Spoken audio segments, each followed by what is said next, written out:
This activity has you filling out a 1040-EZ. A 1040 form is what you fill out when you're filing your federal income tax. Um, so if you have a job and they take taxes out, then you have to file one of these. And this will determine if you get money back at the end of the year or if you owe the government additional money. And there are three different types of forms. You have the 1040-EZ, and it's the easiest one um, for people who are single. You can file it if you are married with no dependents and you don't have like any additional types of income other than your federal income or other than your paycheck, I'm sorry, and if you don't have a lot of deductions and specific exemptions. Then you have the 1040-A, which has a little more things as far as different types of income that you are getting and a few more deductions. And then the straight 1040 is for people who are married, who have children, who own a home, who have various types of contributions and different types of deductions, exemptions, different types of things that they can, uh, different types of things that they can use to make their income less, so they don't have to pay as much in taxes. So when you printed this off, it should have been 4 pages. It should have been this page. There's a page 2.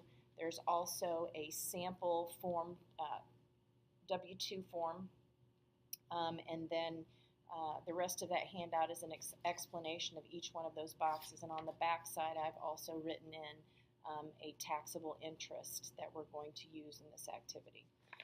Then I've also put a tax table. So once we fill this all out, then you will look at the tax table to see how much you owe. And if you paid too much, then you'll get a return. If you didn't pay enough, then you'll have to send the check into the government. So like I said, this is a 1040-EZ. This is what you would fill out, and computers have made this very, very easy. You can just get on TurboTax. And I think for a 1040-EZ, you don't even have to pay anything for it. So it's very easy. You get your W-2 back from wherever you work, and that gives you just an overview of what you paid, how much they took out.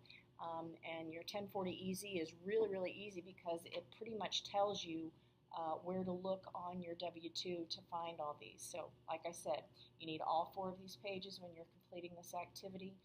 So the very first thing you're going to do at the top is to fill out your name, your Social Security and all that. Then there is a place if you want to contribute $3 to the presidential election campaign, then you can do that. So notice the first section of this is income. So the first 6 lines of this are the different types of income that you have made. And so it tells you right here, and make sure you have that sample form W-2. Wages, salaries, and tips, this should be shown in box 1 of your W-2. So once again, the tax return, you have your W-2 sitting right beside it. It tells you exactly where to go for these answers. So the first box, or box number 1, says that you made $13,164. Then taxable interest. If the total is over $1,500, you cannot use Form 1040-EZ. So if you have interest that you made in some account and you made over $1,500, that's one of the exclusions. You cannot use this. You have to use the 1040-A. If you look at the back of the handout that you printed off, it says taxable interest is $131.64. So you had a savings account or something like that for the whole entire year, you made $131.64. And so unemployment compensation, if it's over $2,400 per recipient, and Alaska Permanent Fund dividends, if you have any of that, but we don't have any of that. And so then it tells you to add lines 1, 2, and 3, and this is your adjusted gross income. So this is how much money you made for the year. When you're doing your taxes, your goal is to make your income as low as you possibly can. And so that's why people, when they own homes, they can deduct part of their interest that they paid on their mortgage. You can deduct your property taxes. Sorry about that. You can deduct, if you have kids, there are exemptions. If you gave money to the church, and there's a handout that you can print off or take a look at that I have on the web page that will give you an overview. I don't want to spend too much time on that, but those are used to make that income level, because your income level is what you're going to look at on that tax table to figure out how much money you owe. The next part, if someone can claim you or your spouse, if a joint return as a dependent, check the appropriate box below and enter the amount from the worksheet on the back. So you can claim yourself. We're going to say that you are single.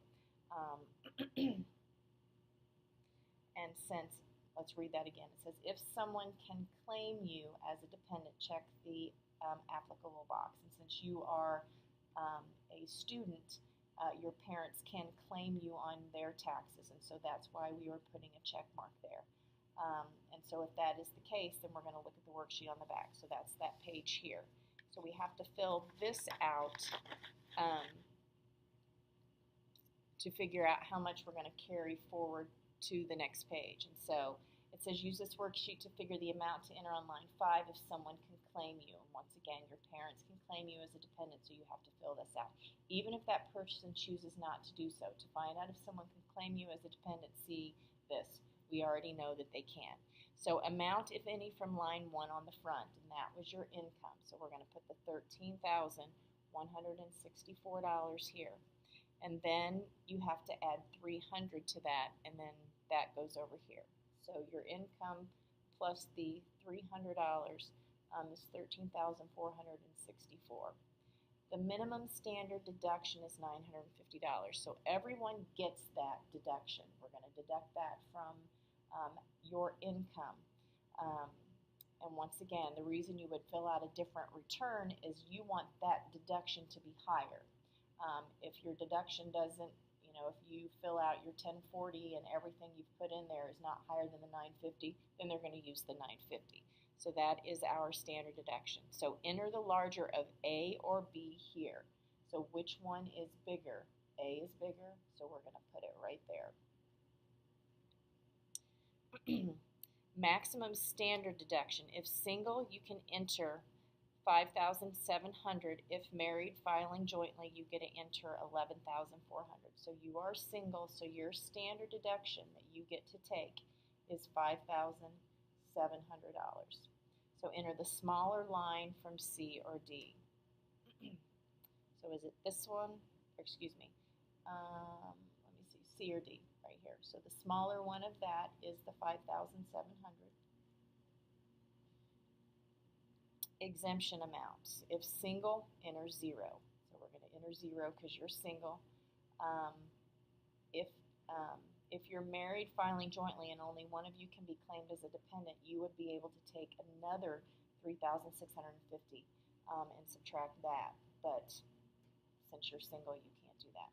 So add lines E and F, and total here, E and F is $5,700. So if you did not check any boxes on 5, enter on line 5 the amount shown below that applies to you. And so we did check. So let me bring this back.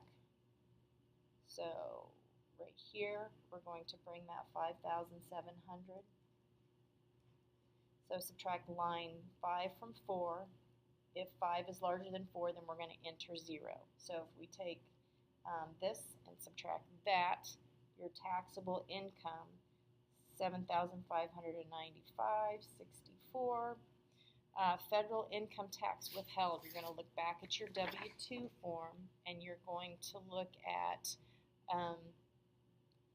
the number 2 box. It says federal income tax withheld.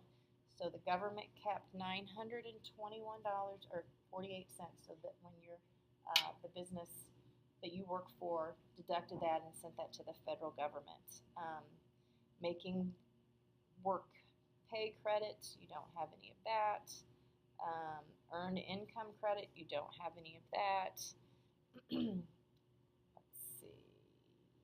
Notable combat pay, nothing there. Add lines 7, 8, and 9. So we're going to do 7, 8, and 9A, and since it's only the one number, on line 10 we're going to put 921.48. Tax. Use the amount on line 6 above to find your tax on the table on page 27. So go up to line 6, 7,595.64, and you're going to go to the tax table that I gave you. And if you notice, there are several different columns. Single, married, filing jointly. So what you have to do is go and find 7,595.64. And so 7,005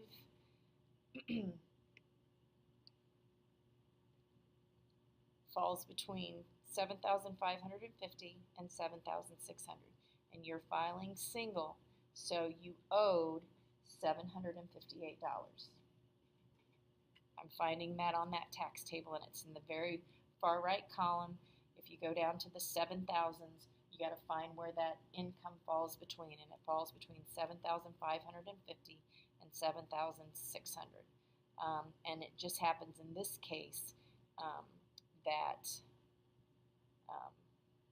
married, filing jointly, and single is the exact same amount. Now what you need to also understand is if we didn't have that standard deduction of $5,700, you would have had to pay tax on the $13,295. So once again, the goal is to get that number, your taxable income, as low as you possibly can. So if line 10 is larger than 11, you're going to subtract that, and that's your refund. So we're going to take 921.48 and subtract the $758 that you already paid. Or you paid that, you only owe that. So you get $163.48